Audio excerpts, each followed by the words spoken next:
it's time to sit back and relax with your favorite drink. And listen.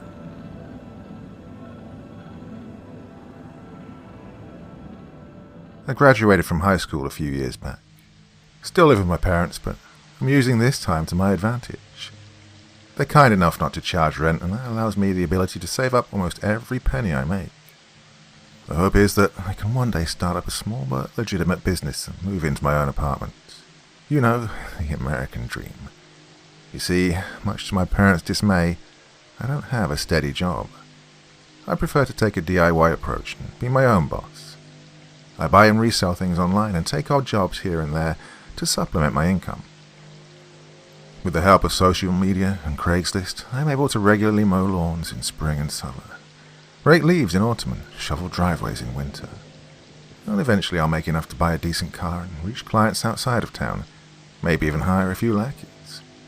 But what I'm here to share with you, however, is an incident that occurred almost 2 years ago, one that keeps me on edge to this day.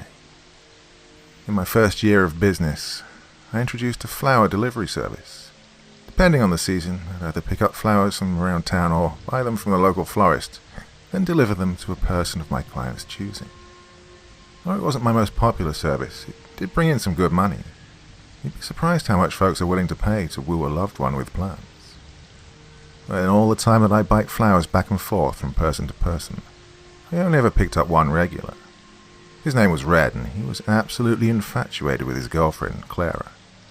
Once a month, I'd deliver a dozen roses to the local hotel where she worked. No matter how many times I went over there with the same bouquet, she always acted surprised and delighted to no end. They really did have something special, and I was happy to be a part of their lives, in at least a small way. But then, February rolled round. Albeit my least popular job, I do gain a little traction during the Valentine's season. Along with the additional customers, Red goes all out and has me deliver 3 bouquets on the week leading up to the holiday.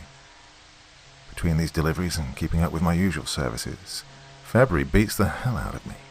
Well, this particular Valentine's week was a little different. It was getting close to the big day and I hadn't received a single order from Red. I usually don't get attached to my clients, but I was quite fond of Red and Clara. And because of this, I decided to reach out to him. I tried calling him, no dice. Nothing but dial tones and voicemail. I thought about riding over to the hotel to ask Clara about it, but that would have cut into the rest of the work I had lined up for the day. With no viable options available to me, I simply went about my day and kept a positive mindset. Something felt off, but I was sure it was nothing to worry about. Well, the next day, Red called back. He was fine, but there was something he wanted to discuss with me. Of all the phone conversations I've ever had, this one tops the list for most bizarre. Red hadn't ordered any flowers because he was getting ready to pop the question to Clara. He wanted the lack of gifts that week to leave her confused and then catch her completely off guard on V-Day by asking for her hand in marriage. I was happy for them, but that's when the conversation took an unexpected turn. Red didn't have a ring. He was wealthy and could afford whatever jewelry he wanted, but not just any engagement ring would suffice. He wanted his mother's ring, the one his father had proposed with. It was the only one he felt was fitting, the only one worthy enough to be wrapped around her finger. There was just one problem. His mother was buried with it. And then came the weird part. Red offered me $10,000 in cash to dig up his mother's grave and retrieve the ring from her dead finger. He said he'd do it himself, but he didn't have the nerve. He couldn't bring himself to defile her gravesite like that. Well, he wasn't exactly comfortable with me doing it either, but he truly felt this was the only way he could propose to his one true love. Oh, I pleaded with the guy. I really did. I told him to go to Jared's. Women love rings from Jared's, seriously. But alas, he wouldn't budge on the matter. Whether it was the allure of money that I could use to expand my business, or the desire to help out a desperate friend in need, well, I grudgingly accepted the job. I'm not going to make any excuses here. I know you think I'm crazy for doing it, and yes, I most certainly was. I know this now. Hell, I knew it then too, but have you ever looked back on something you did in your past and wondered, what the hell was I thinking? Well, this is one of those moments for me. And try as one might, you can't go back and change the stupid shit you've done. Well, this is something I'll just have to live with. Under the light of a full moon, I biked over to the cemetery. As conspicuous as the shovel protruding from my backpack looked, I managed to make it the whole way, without any trouble. After passing the black entrance gates, I laid my bike down and set off on foot. The graveyard was consumed by a little winter chill and an uneasy silence. My footsteps cut through the crisp night air, creating echoes that danced from headstone to headstone. I turned back from time to time and told myself it was to check for passing cars, but really I was afraid of ghosts lurking in the shadows. I never really believed in them, but being surrounded by hundreds of buried corpses in the middle of the night can do a number on your psyche. Growing more nervous with each passing moment, I trotted to the back of the cemetery in haste. My hurried pace was soon impeded by a fresh pile of white marble, upon which was etched the name Abigail Grovewood, in a stunningly elegant font. This was it. This was Red's mother, right where he'd said she'd be. It was time to get down to business. In the hopes of saving at least a little bit of face, I'll say that, in this moment, what I was doing did feel deeply wrong on a moral level. I was about to vandalize and rob the grave of a deceased stranger. And she didn't deserve this, and I very well knew it. How would I live with myself knowing that I'd disturbed her peaceful slumber? Well, the question had a simple answer. With $10,000 in my pocket, and that's how. I'd come too far to turn back, and I foolishly felt that this was the best way to further my financial endeavors. May God have mercy on my soul.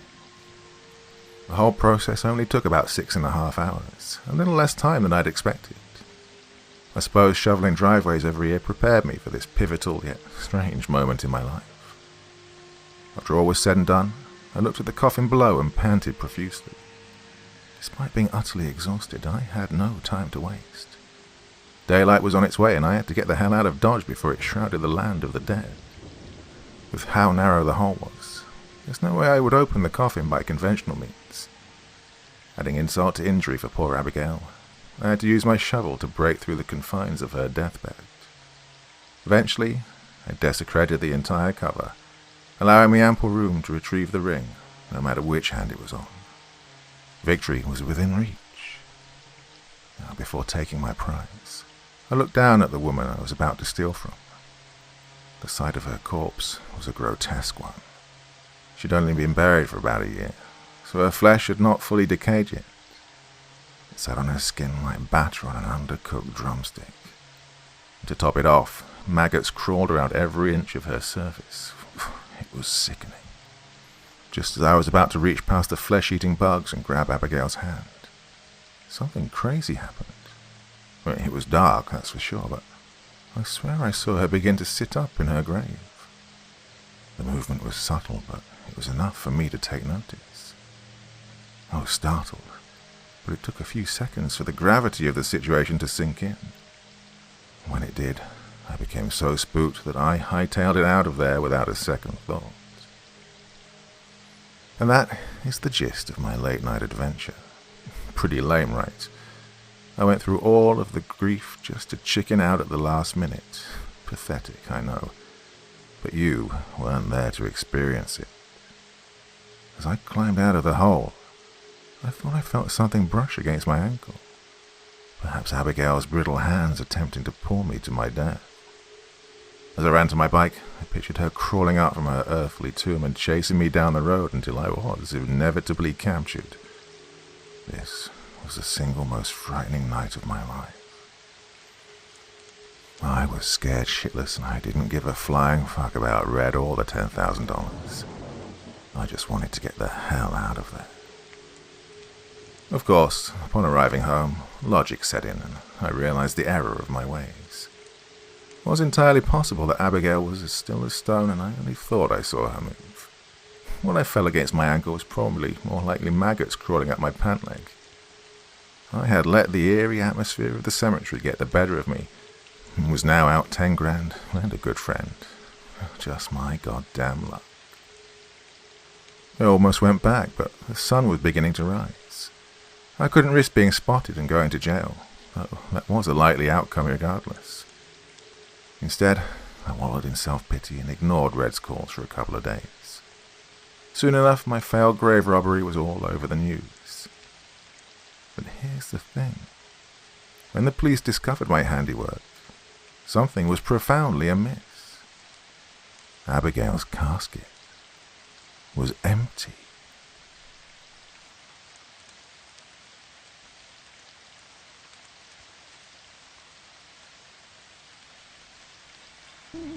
There is an old dust-covered road on the outskirts of Bakersfield that leads to the long-forgotten town of Nadine, California, where the demolished buildings line the shattered concrete, stretching past the frayed town sign that used to house its name, and where rusted windmills creak to life beneath unyielding winds. Many within the neighboring cities would attest that the town was never more than a vacuous ghost town, their recreant remarks roused by the grief-stricken tales passed down by their ancestors, its forgotten memories forcibly buried below the rubble and battered skeletons of abandoned brick structures and stripped machinery. For those who chose to acknowledge it, the bitter memory of lost souls are forever etched into their subconscious, and the horrendous past of Nadine lives on. The town's downfall came at its peak, amidst the installation of its first streetcar. Those who could not afford to journey north to San Francisco opted to travel its bounded rails, drifting past horse-drawn buggies and cross-wing construction. The trolley's popularity grew with the wondering curiosity of the neighboring counties, soon becoming a bustling tourist attraction. But, as all good things do, its unbridled fruition soon came to an unrelenting end. On the 12th of April 1898, a series of fires ravaged the town, killing over 700 civilians. Poverty ravaged the land, and those who survived soon deemed the town cursed, eventually abandoning what little possessions they'd left for a new life elsewhere. The stench of burnt flesh and terrified howls still quiver along the chilled winds, leaving the souls of the damned behind, and forging the town into a permanent afterlife.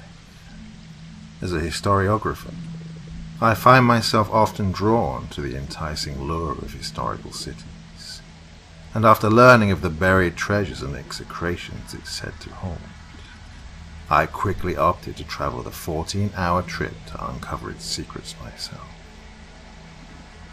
Despite my foreboding curiosity, the fear of the unknown left me a bit weary. I had no idea what sort of horrors awaited me, nor what breed of inhabitants I was sure to encounter. Word of drug peddlers and moonlighters occupying the area left a more sour taste than apple cider. Regardless, I pressed on, deducing that the risk was well worth the reward.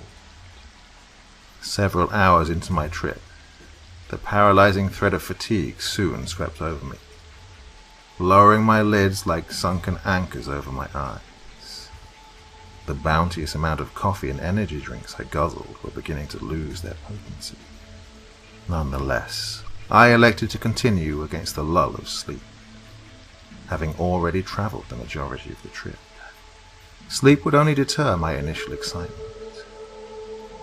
As I gulped down my last energy drink, I could see the faded town sign languidly creeping towards my vision. As I rounded the corner onto the dirt road, a chilling screech erupted through the air, and a blinding white light quickly followed, slicing through my eyes like whetted needles. As my arms tried desperately to cloak my eyes from the devil's light, the sound of screeching tires drilled into my ears, and before I could regain control of the wheel, a thunderous jolt knocked me unconscious. A few hours later, I awoke slung across an omnibus terminal, my last memory being a dashboard view of the dirt road that led me here. My shirt was shredded to rags and dried blood caked between the seams, an obvious remnant of the scars that lined my forehead and cheeks. I had no recollection of how I ended up there, nor how far my comatose state allowed me to tread. I fixed my eyes upon my surroundings, quickly taking notice of the noisy inhabitants I was once so wary of, none of which, resembling their dangerous counterparts, I was warned about before traveling. Most were cloaked in bulging cotton garments reminiscent of the 1800s, their children garbed in clothing more aged than their maturity. Either I had stumbled upon the set of an old western, or the new residents really strived to embody the town's rich history. I continued looking around, taking in the sights of old cathedrals and Victorian-styled architecture. It was truly marvelous. I was one of the very few who braved the trip to this seemingly dangerous and cursed city. I watched on as children played in the street, while the adults conversed amongst each other, wondering why so many feared to travel here. As I scanned my eyes over the area, a darkened shadow washed over me, dimming my vision. I looked up, and the iconic streetcar was parked right in front of me, its doors partially ajar. I was dumbfounded. How did this thing survive a fire from over 100 years ago? After closer inspection, its charged and desquimate exterior suggested that the newfound squatters had been intelligent enough to get it running themselves. Despite my curiosity, I had no need to come aboard, at least not yet. I waved it away, stood erect, and sauntered off in the opposite direction. Ever since then, the damn thing's been tailing me on and off for hours, like a starved puppy looking for an alms of sprinkled dog biscuits. I wasn't alarmed at first, but most vehicles restricted to rails couldn't partake in such behavior. As my curiosity swelled, I began keeping a mental note of its passengers each time it passed, causally cataloguing every man, woman, and child aboard. There were never more than 3 to 5 passengers at any given time, and on most occasions none at all. Eventually I began counting the seconds it took to make its rounds, approximately 30 minutes before making a full cycle. A pretty short trip for a town as large as this. There was something very strange about this mysterious trolley, something that I was now hell-bent on finding. As it began to make its next round, I quickly ducked behind a buggy positioned against the sidewalk. I waited for it to pass, then immediately followed closely behind, careful of being spotted. It made multiple stops before rounding the corner into a blind alley. I abstained from proceeding any further, unsure if misplaced tracks led it astray. To my bemusement, it continued its advancements, seemingly unknowing of the approaching dead end. I braced myself for the impact, waiting to hear the grating sounds of sheet metal searing against the stone surface. I waited, but heard nothing. Only the immobilizing embrace of silence greeted my doddering perseverance. I slowly regained my composure, scouring the area for any sign of the trolley. Not a puff of smoke, nor the shattered remains of metal sat where it once tread. It was as if some magician had used it in an elaborate stage show. Without the continuous howls of electrically powered rails traversing overhead, I finally noticed how quiet the town had become. Only the low growl of street lamps interrupted its hushed ambience. Something was off. Just a few hours ago, the streets were filled with life, and now it seemed like I was the only one left. Before I could jump to any conclusions, a low rumble resonated from the direction the streetcar had vanished in. I unwillingly crept closer, oblivious to what might happen next. The rumbling grew louder and louder, before a familiar white light beamed into my retinas. The sound of rotating cables pierced through the air, and the iconic streetcar once again bestowed its presence. I watched as it pulled up beside me, its doors creaking open ever so slightly. I stared with a look of confusion. Why did it want me to come aboard so badly? I slowly ambled towards it, scaled the narrow steps, and stepped onto the soot-stained tiled floor. I looked around carefully, examining each passenger, feeling my blood run colder with each glance. What sat aboard the trolley sent cold shivers down my spine. The passengers all stared blankly in my direction, their skin blotched with dried blood. Sickening blisters and deep lacerations riddled their bodies, some still excreting sanguinesque fluids. Gaping holes occupied areas of seared flesh, exposing fractured jaws and visible grey matter. The stench of decaying flesh forced vomit up my esophagus. I swallowed hard, turning towards the driver for any explanation for what I was witnessing.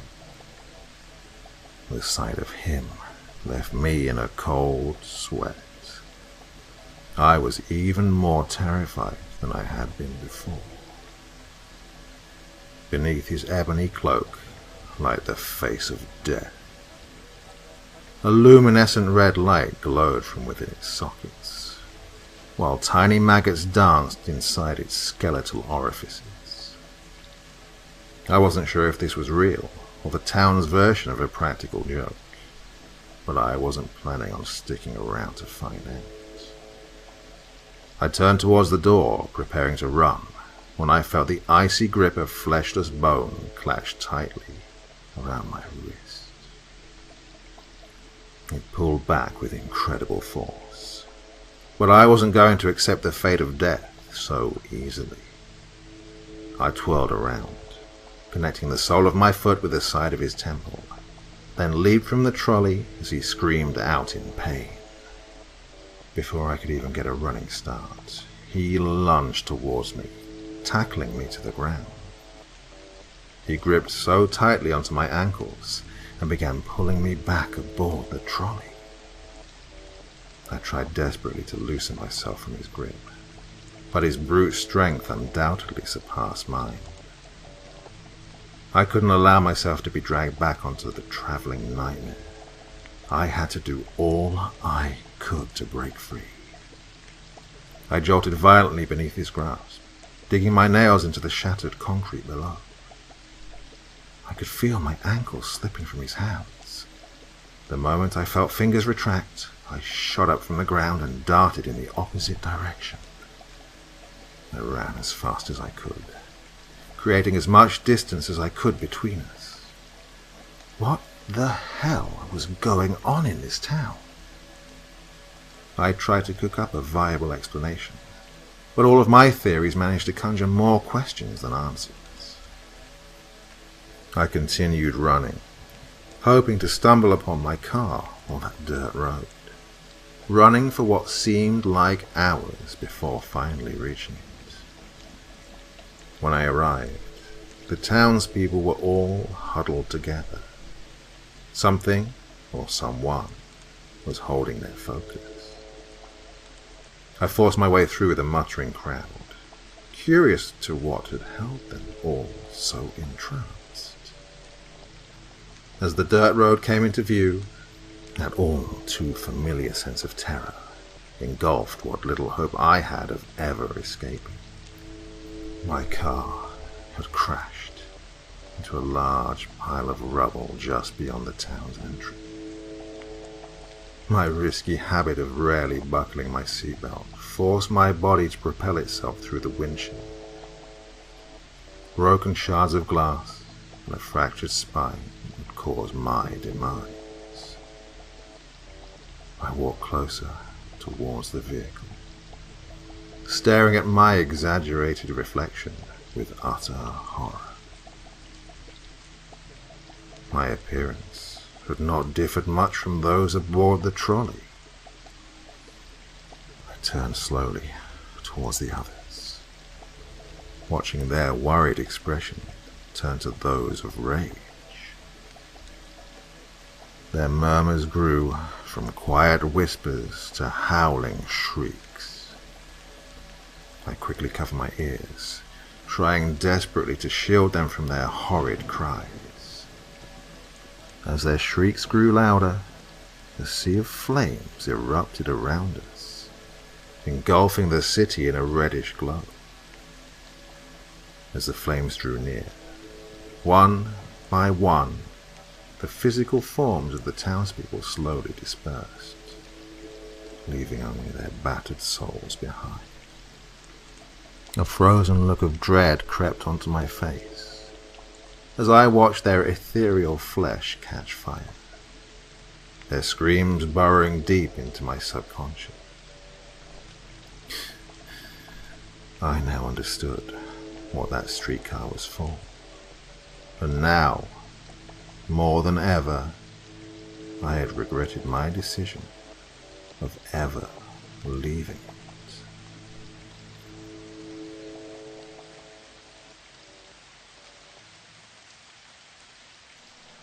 It is said that in Ulthar, which lies beyond the river Sky, no man may kill a cat. And this I can verily believe as I gaze upon him who sitteth purring before the fire. For the cat is cryptic, and close to strange things which men cannot see. He is the soul of antique Egyptus, and bearer of tales from forgotten cities in Meroe and Ophir. He is the kin of the jungle's lords, and heir to the secrets of hoary and sinister Africa. The Sphinx is his cousin, and he speaks her language, but he is more ancient than the Sphinx, and remembers that which she hath forgotten. In Ulthar, before ever the burgesses forbade the killing of cats, there dwelt an old cotter and his wife, who delighted to trap and slay the cats of their neighbours. Why they did this, I know not, save that many hate the voice of the cat in the night, and take it ill that cat should run stealthily about yards and gardens at twilight. But whatever the reason, this old man and woman took pleasure in trapping and slaying every cat which came near to their hovel. And from some of the sounds heard after dark, many villagers fancied that the manner of slaying was exceedingly peculiar. But the villagers did not discuss such things with the old man and his wife, because of the habitual expression on the withered faces of the two, and because their cottage was so small and so darkly hidden under spreading oaks at the back of a neglected yard. In truth, much as the owners of cats hated these odd folk, they feared them more, and instead of berating them as brutal assassins, merely took care that no cherished pet or mouser should stray toward the remote hovel under the dark trees. When through some unavoidable oversight a cat was missed, and sounds heard after dark, the loser would lament impotently, or console himself that by thanking fate that it was not one of his children who had thus vanished. For the people of Ulthar were simple, and knew not whence it is all cats first came. One day, a caravan of strange wanderers from the south entered the narrow, cobbled streets of Ulthar. Dark wanderers they were, and unlike the other roving folk who passed through the village twice every year. In the marketplace they told fortunes for silver, and bought gay beads from the merchants. What was the land of these wanderers, none could tell, but it was seen that they were given to strange prayers, and that they had painted on the sides of their wagons strange figures with human bodies, and the heads of cats, hawks, rams, and lions. And the leader of the caravan wore a headdress with 2 horns, and a curious disc betwixt the horns. There was in this singular caravan a little boy with no father or mother, but only a tiny black kitten to cherish. The plague had not been kind to him. It had left him this small, furry thing to mitigate his sorrow. And when one is very young, one can find great relief in the lively antics of a black kitten. So the boy, whom the dark people called Menace, smiled more often than he wept, as he sat playing with his graceful kitten on the steps of an oddly painted wagon. On the 3rd morning of the wanderer's stay in Ulthar, Menace could not find his kitten, and as he sobbed aloud in the marketplace, certain villagers told him of the old man and his wife, and of sounds heard in the night. And when he heard these things, his sobbing gave place to meditation, and finally to prayer. He stretched out his arms toward the sun, and prayed in a tongue no villager could understand. Though, indeed, the villagers did not try very hard to understand, since their attention was mostly taken up by the sky and the odd shapes the clouds were assuming. It was very peculiar, but as the boy uttered his petition, there seemed to form overhead the shadowy, nebulous figures of exotic things, of hybrid creatures crowned with horn-flanked discs. Nature is full of such illusions to impress the imaginative.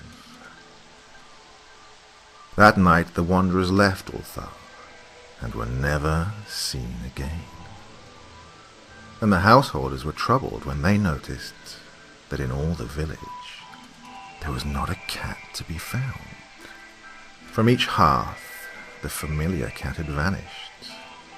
Cats large and small, black, grey, striped, yellow and white. Old Crannon, the Burgermeister, swore that the dark folk had taken the cats away in revenge for the killing of Menace's kitten, and cursed the caravan and the little boy. But Nith, the lean notary, declared that the old cotter and his wife were more likely persons to suspect, for their hatred of cats was notorious and increasingly bold. Still, no one durst complain to the sinister couple, even when little Uttal, the innkeeper's son, vowed that he had at twilight seen all the cats of Ulthar in that accursed yard under the trees, pacing very slowly and solemnly in a circle around the cottage, two abreast, as if in performance of some unheard-of rite of beasts. The villagers did not know how much to believe from so small a boy, and though they feared that the evil pair had charmed the cats to their death, They preferred not to chide the old cotter till they met him outside his dark and repellent yard. So, Ulthar went to sleep in vain anger. And when the people awaked at dawn, behold, every cat was back at his accustomed hearth. Large and small, black, grey, striped yellow and white, none was missing. Very sleek and fat did the cats appear, and sonorous with purring content. The citizens talked with one another of the affair, and marvelled not a little. Old Crannon again insisted that it was the dark folk who had taken them, since cats did not return alive from the cottage of the ancient man and his wife. But all agreed on one thing, that the refusal of all the cats to eat their portions of meat or drink their sources of milk was exceedingly curious. And for 2 whole days the sleek, lazy cats of Ulthar would touch no food, but only doze by the fire or in the sun. It was fully a week before the villagers noticed that no lights were appearing at dusk in the windows of the cottage under the trees. Then the lean Nith remarked that no one had seen the old man or his wife since the night the cats were away. In another week, the Burgermeister decided to overcome his fears and call at the strangely silent dwelling as a matter of duty, though in doing so he was careful to take with him Shang the blacksmith and Thul, the cutter of stone, as witnesses. And when they had broken down the frail door, they found only this: 2 cleanly picked human skeletons on the earthen floor, and a number of singular beetles crawling in the shadowy corners. There was subsequently much talk among the burgesses of Ulthar. Zath, the coroner, disputed at length with Nith, the lean notary, and Crannon and Shang and Thul were overwhelmed with questions. Even little Uttal, the innkeeper's son, was closely questioned and given a sweetmeat as reward. They talked of the old cotter and his wife, of the caravan of dark wanderers, of small Menace and his black kitten, of the prayer of Menace and of the sky during that prayer, of the doings of the cats on the night the caravan left, and of what was later found in the cottage under the dark trees in the repellent yard. And in the end, the burgesses passed that remarkable law, which is told of by traders in Hartheg and discussed by travellers in Nir, namely, that in Ulthar no man may kill a cat.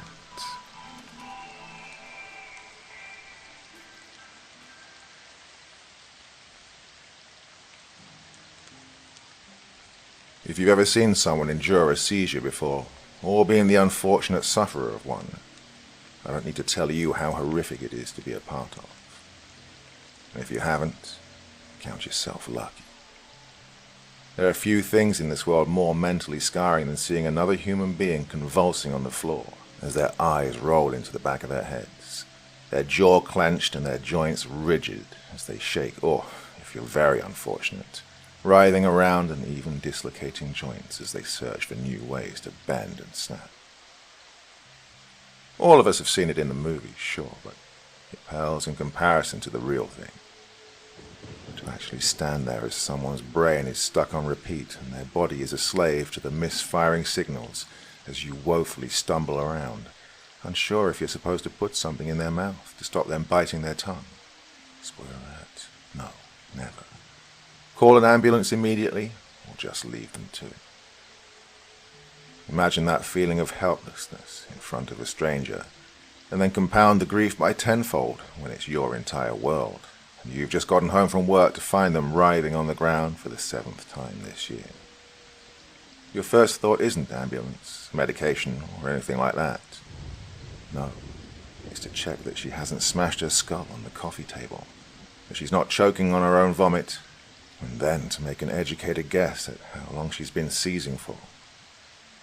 No epileptic wants an ambulance called every time this occurs, so you have the unenviable task of timing their suffering before calling one, usually about 3 to 5 minutes. This is my reality, and one that I will willingly bear if it means that I can save her as much as she saved me over the years. Lucille is a bright, vibrant, and unbelievably creative soul. She is capable of painting the most incredible pieces of landscape portraiture while telling a crass story that would make even a dominatrix blush, a voice that bounced in your skull long after it had finished its journey into your ears. And she has a zest for life that had me head over heels from the moment we met. What she first saw in a geeky kid who loved family and nights staying in more than extravagant parties is beyond me. But I never stopped being my truest self from the first conversation, and I guess it just stuck. Which is why now is so fucking hard for me to deal with. Why I'm coming to you all here to talk about this. I'm telling you all this because I want you to understand that Lucille was special. To me, she was my everything, someone I would move heaven and earth for. People say that all the time, but so few mean it. I would do things that I'd let haunt me with a smile for the rest of my life, if it meant hearing her say she loved me one last time. Understand, I'm just a man doing right by his wife, or at least trying to. Coming here helps. Maybe it's part therapeutic and part guilty conscience. I hope by the end of this, you'll understand where I'm coming from. Lucille was first diagnosed with a tumor in the fall of 2017. We'd been married for 3 years, and she'd been steadily suffering absences in her memory for around 6 months leading up to the first seizure. To begin with, it was the usual tip-of-my-tongue moments we all get. Then it progressed to forgetting her keys and being locked out for an hour after finishing work. It grew into more concerning things, like nearly setting fire to our kitchen as she would go and take a bath with the stove on, before the final straw came along, and she neglected to stop at a red light after forgetting to hit the brakes and careened into an electrical pole. When the police found her, she was gripping the steering wheel so tight with her jaw clenched so hard that they worried she was suffering a psychotic episode. The adjustment to her condition was, well, tough. Doctors rarely have great bedside manner at the best of times. And when our physician advised to either go on a $145,000 treatment plan with 25% success or look into hospice care ASAP, and that the Swiss are nice people if we ever thought about dignitas, well, suffice to say, my wife stormed out and resolved to use her artwork to ensure she never forgot again. Her determination was anything but dampened. I dare say it pissed her off. So, like any good husband, I supported her and ensured that, at the very least, she got her medication while she tried her own art therapy. She would start painting small, innocuous icons on sticky notes around the house. Things like a yellow sticky note next to the front door, with a slew of creative iconography reminding her to get her keys, and a doodle of her standing under a stormy cloud outside, if she forgot. Or a picture of a pill bottle with overly happy faces on a blue note by her bedside cabinet and in the bathroom, to ensure she got her daily dosage of anticonvulsants.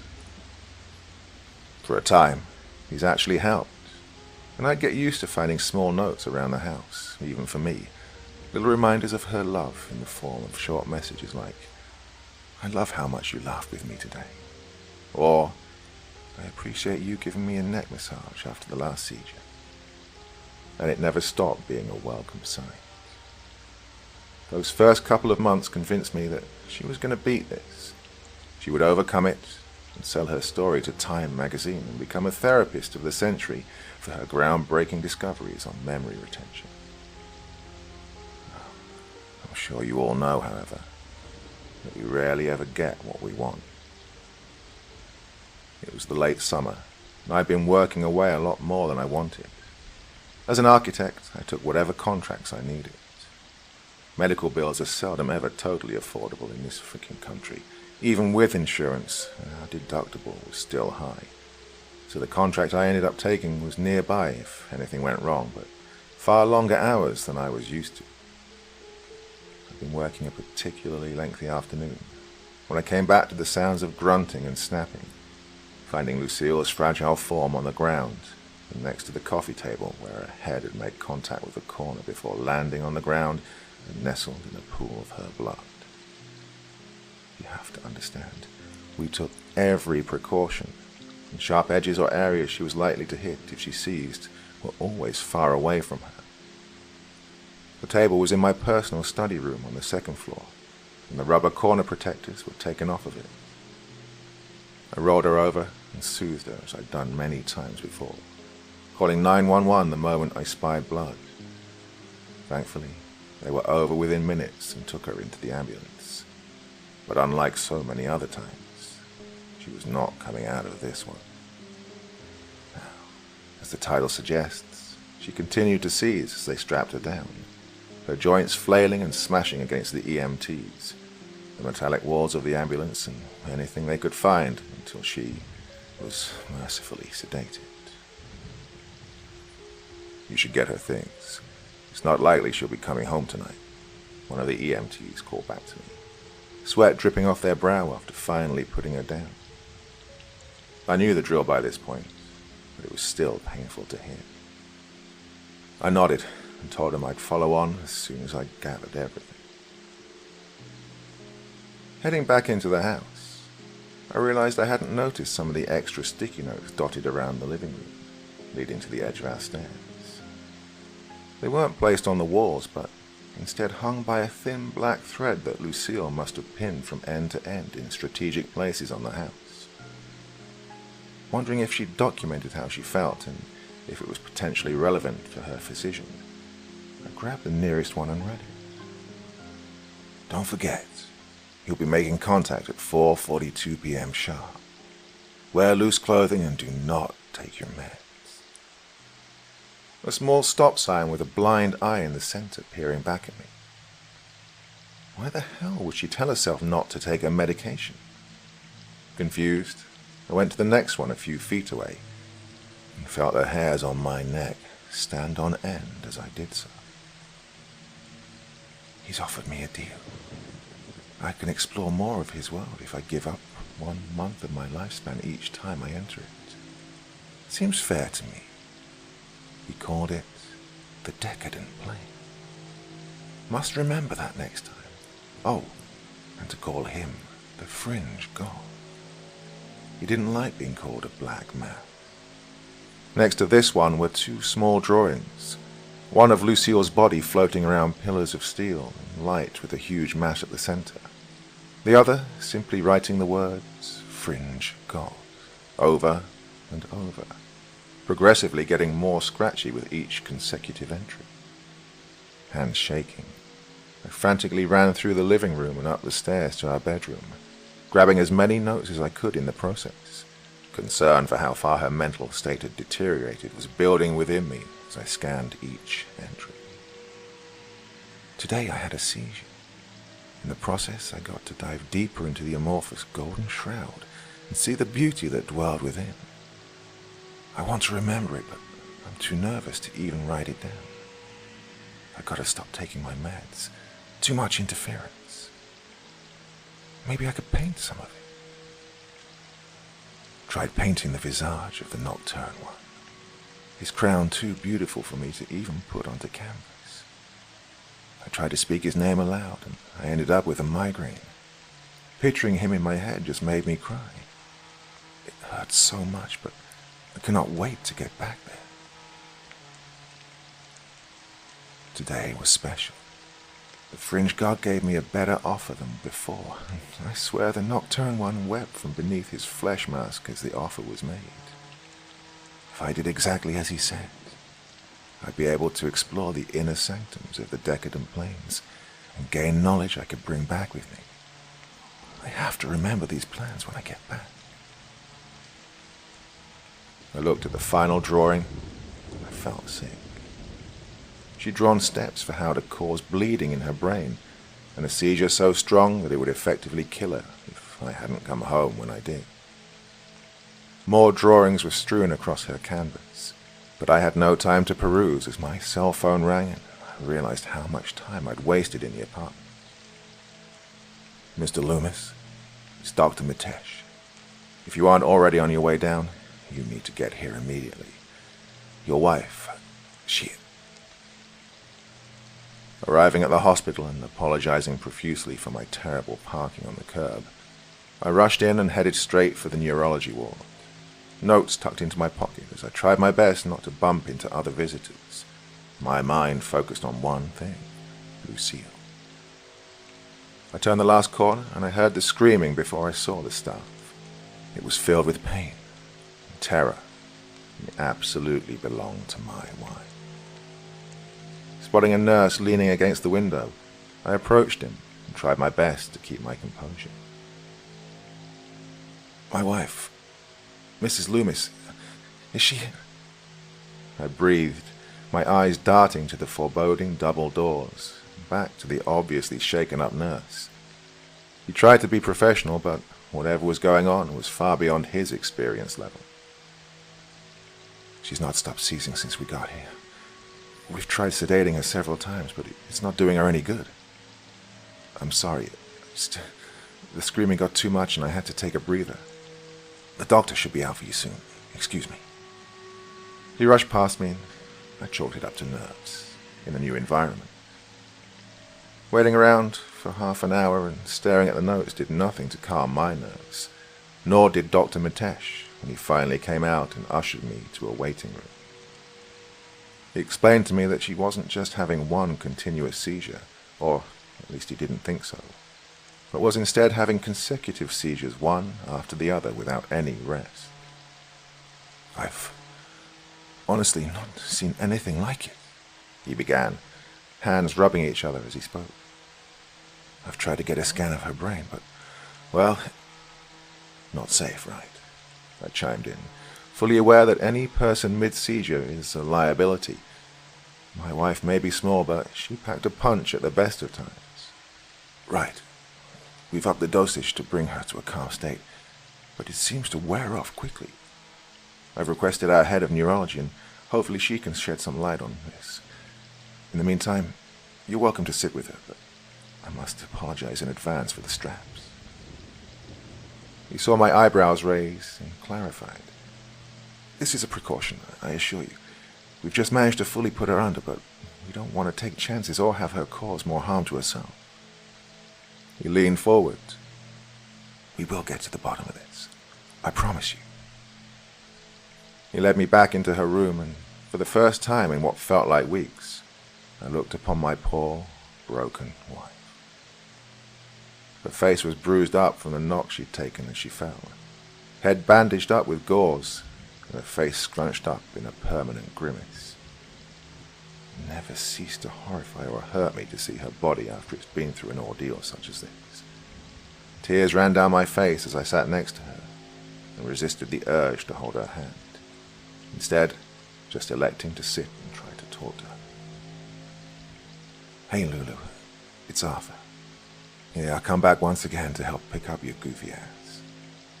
I giggled, sniffing hard at our own lame attempts to downplay her debilitating illness. You know, you really scared me today. I thought I was going to lose you.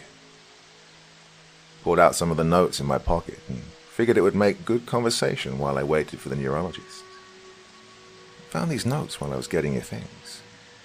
I wish I'd known just how bad things had gotten. But I was so busy working, I didn't see the signs. I'm so sorry, Lucy. I felt the lump in my throat as I fought back tears. Never be sorry when a deal can be made, vessel. Words fail to truly encapsulate what happened next, but I'll make a meager attempt. I saw it slinking around on all fours from beneath her bed at first, a hulking dark mass of shifting substances. Jagged, thick limbs ending in hooves, carefully planted, and the mass tensing as it began to rise from the other side of the bed. The humanoid torso rose. I swear that had anyone else seen what I'd seen, madness and death would have permeated that hospital. It defied logic and reasoning, but I couldn't look away. A hairy male torso with the spine protruding towards me, and two amorphous arms jutting out of their sockets and pressing on the back as the head, oh God, the head, snapped forward to look at me. The skull was of a creature resembling a deer, with flecks of black flesh hanging off the bone, white orbs beaming in the sockets, and antlers made from the arms of a human protruding from either edge of it, muscle and sinew showing through, as if it was in the process of shedding. I wanted to retch, to scream, to throw my body over Lucille's, but I was transfixed. Your bondmate made a choice with the grains of sand she had left in her hourglass. She elected to boost her limited understanding. The voice was smooth and almost disarming in nature. I was terrified to my core, but enraptured by every syllable. You may still save her, vessel, but is that what she wants? It cocked its head to the side and stared at us both, the question ringing out in my head for a few moments afterwards, as flashes of Lucille and I in better days went through my mind. Her knack for exploration, love of art, and her laughter all jostling for position in my head before I snapped back. Why wouldn't she want to be here, with me? What kind of question is that? Terror gripped me, but grief is a powerful motivator. Can you save her or not? What do I need to do? It dug its claws into one of the antlers, as if thinking before replying slowly. I can, but suffering awaits. The response rang out, and it gave no further elaboration, save for pointing at her and saying, she must wear the crown. And then pointing to me, adding, you must bear the guilt. A small, lamprey-like creature appeared from the neck of this fringe god, and he pulled it off, the shrill cry ripping into my ears, as many eyes and teeth felt immediately locked onto me. She will be saved, but your guilt will be eternal, vessel, he reiterated, holding out this parasite that was pulling at his emaciated digits to get to me. Do you accept the gift? Do you pledge yourself to the fringe?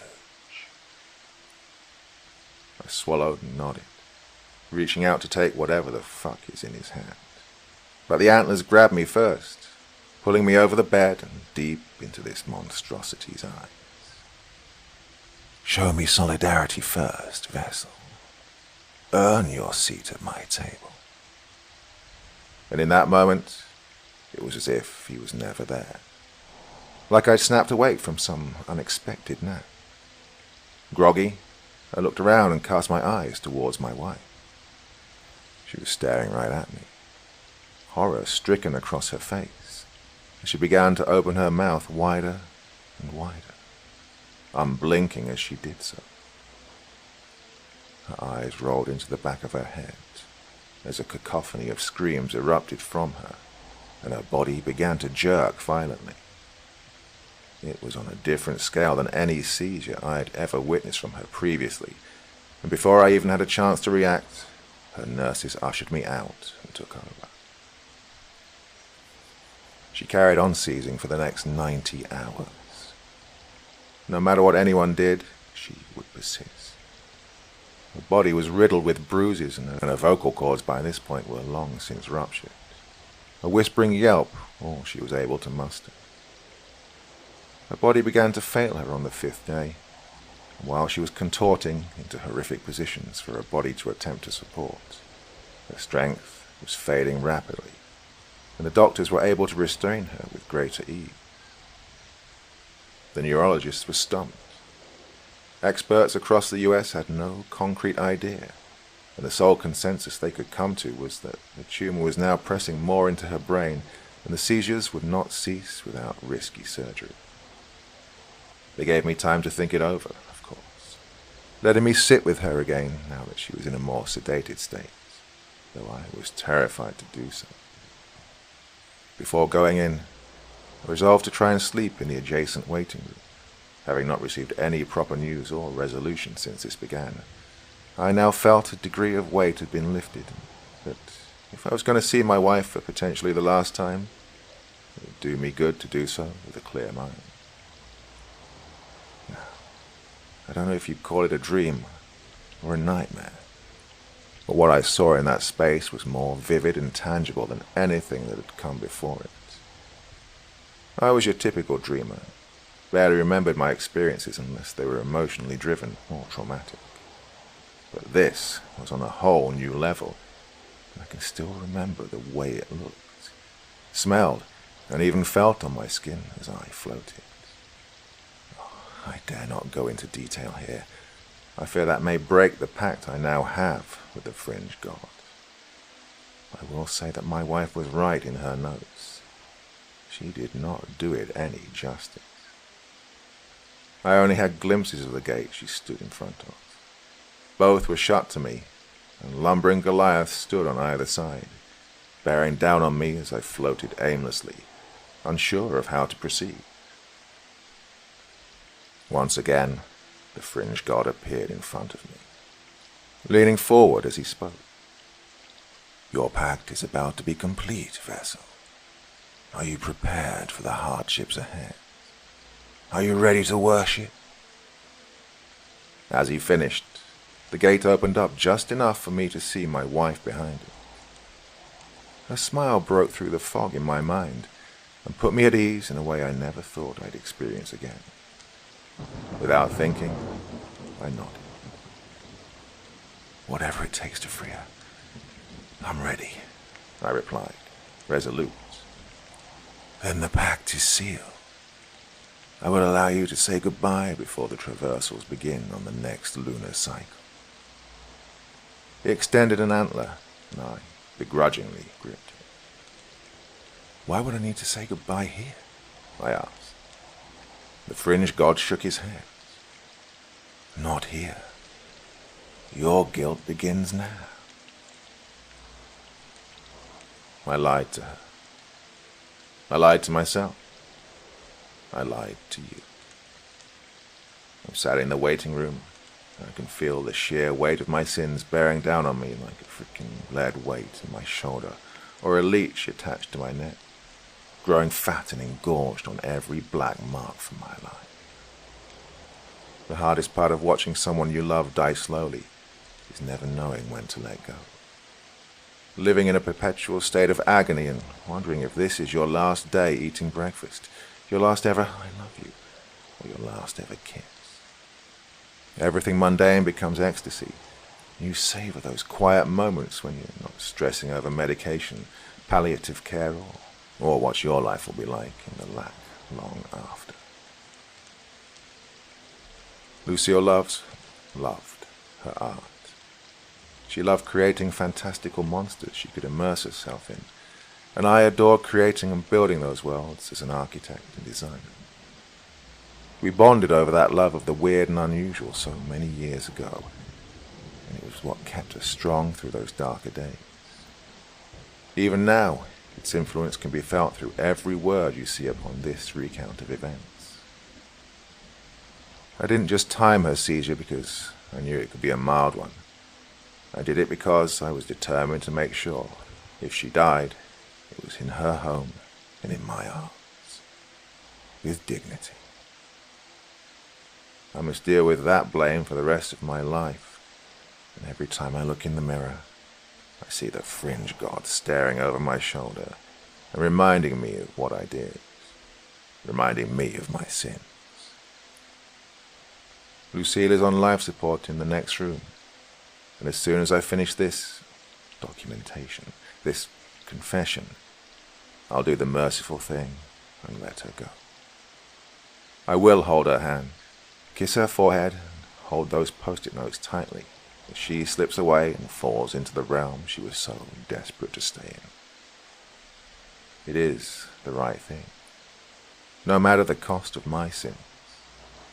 Maybe I'm at peace with it because I know that this was an inevitability, that blaming myself is exactly what any widower of a terminally ill loved one would do, that my timing was at its core just standard practice, regardless of my selfishness.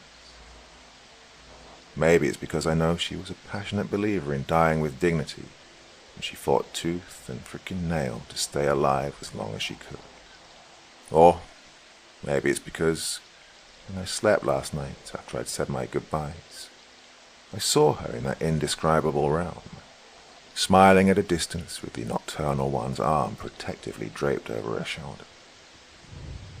The obelisk of Sonder was my sole means of emotional communication between us, as I sat in the Stygian void between the dream world and the realm she now inhabits. Maybe I know that the good days, when I catch her smile shining off the horizon, are worth every ensuing night terror that springs forth unspeakable creatures that threaten to tear me from my fringe god, to tempt me to their realms with promises of forbidden desires as they torture every corner of my mind. All that I know is that I'll go to sleep tonight, and I will, once again, see her. Whether it's real or not doesn't matter. My fringe god fulfilled his end of the pact. Now it's my turn to do the same.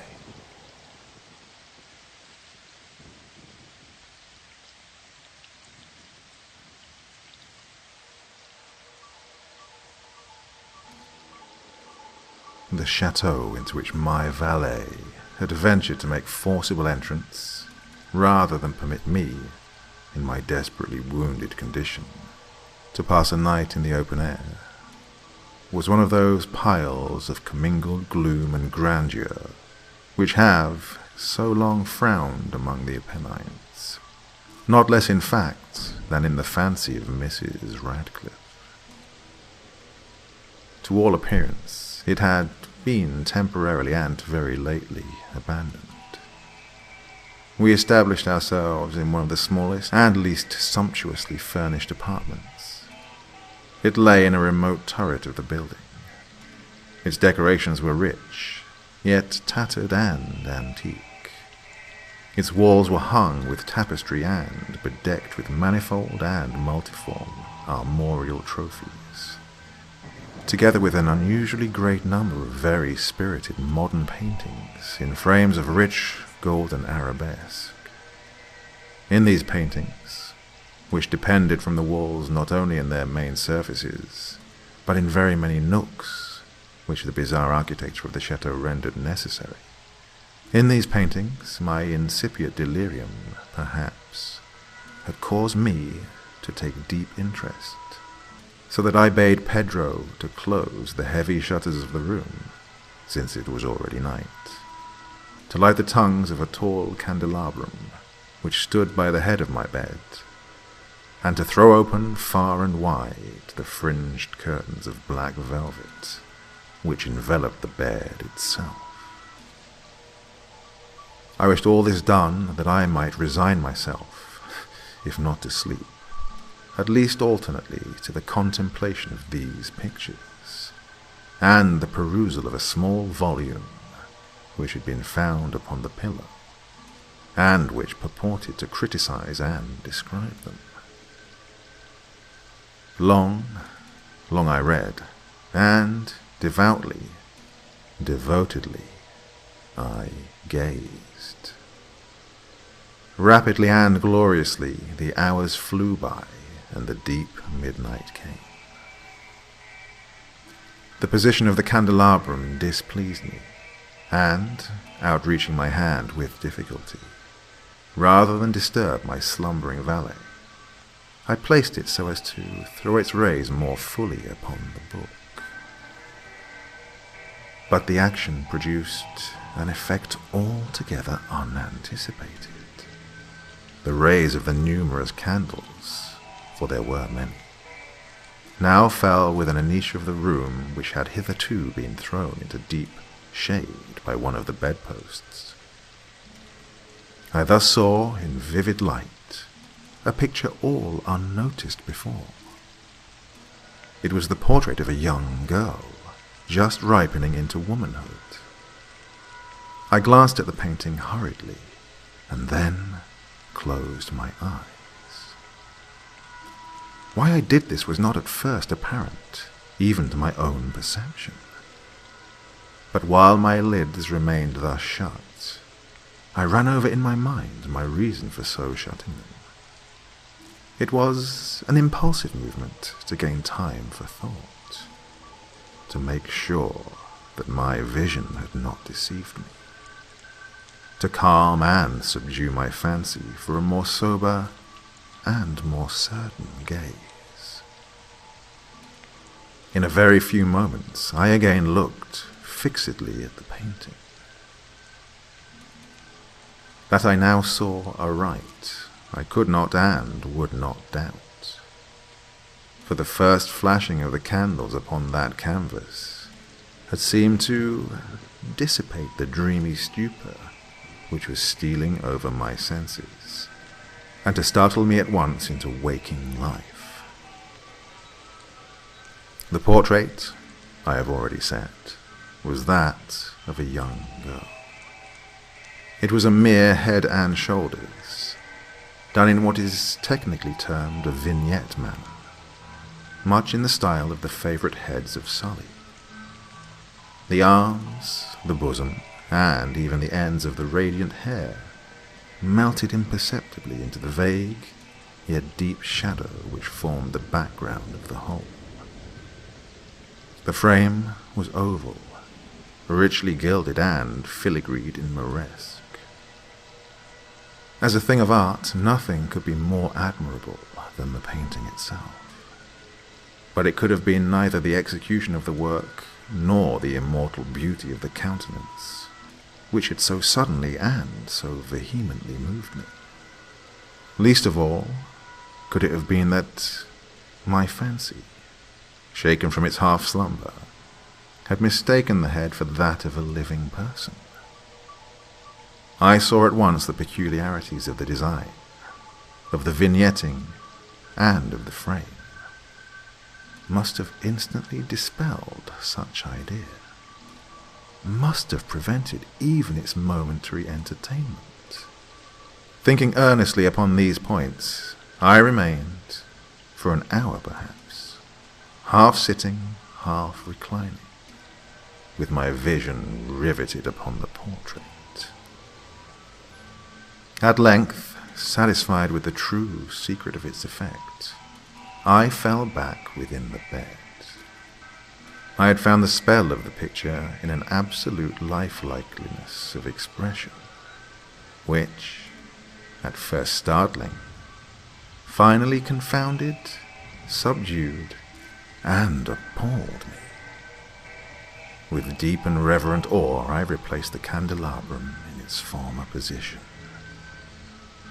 The cause of my deep agitation being thus shut from view, I sought eagerly the volume which discussed the paintings and their histories. Turning to the number which designated the oval portrait, I there read the vague and quaint words which follow. She was a maiden of rarest beauty, and not more lovely than full of glee. And evil was the hour when she saw and loved and wedded the painter. He, passionate, studious, austere, and having already a bride in his art. She, a maiden of rarest beauty, and not more lovely than full of glee, all light and smiles, and frolicsome as the young fawn. Loving and cherishing all things, hating only the art which was her rival, dreading only the palette and brushes and other untoward instruments, which deprived her of the countenance of her lover. It was thus a terrible thing for this lady to hear the painter speak of his desire to portray even his young bride. But she was humble and obedient, and sat meekly for many weeks in the dark, high turret chamber, where the light dripped upon the pale canvas only from overhead. But he, the painter, took glory in his work, which went on from hour to hour, and from day to day. And he was a passionate and wild and moody man, who became lost in reveries, so that he would not see that the light which fell so ghastly in that lone turret withered the health and the spirits of his bride, who pined visibly to all but him. Yet she smiled on and still on, uncomplainingly, because she saw that the painter, who had high renown, took a fervid and burning pleasure in his task, and wrought day and night to depict her who so loved him, yet who grew daily more dispirited and weak. And in sooth, some who beheld the portrait spoke of its resemblance in low words, as of a mighty marvel, and a proof not less of the power of the painter than of his deep love for her whom he depicted so surpassingly well.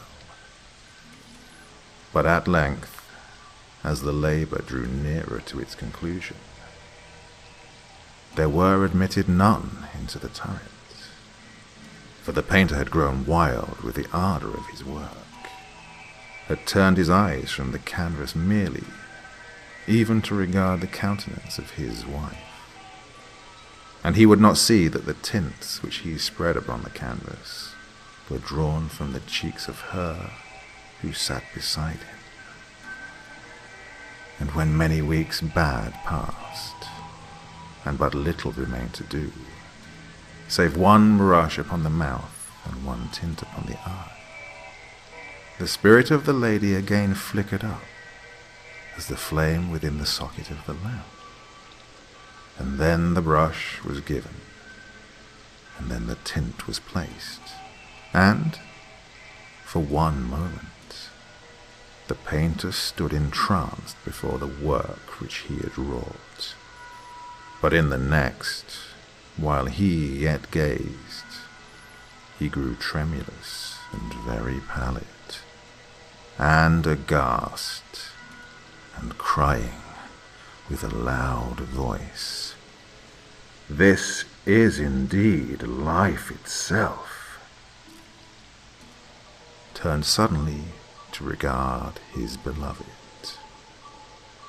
She was dead.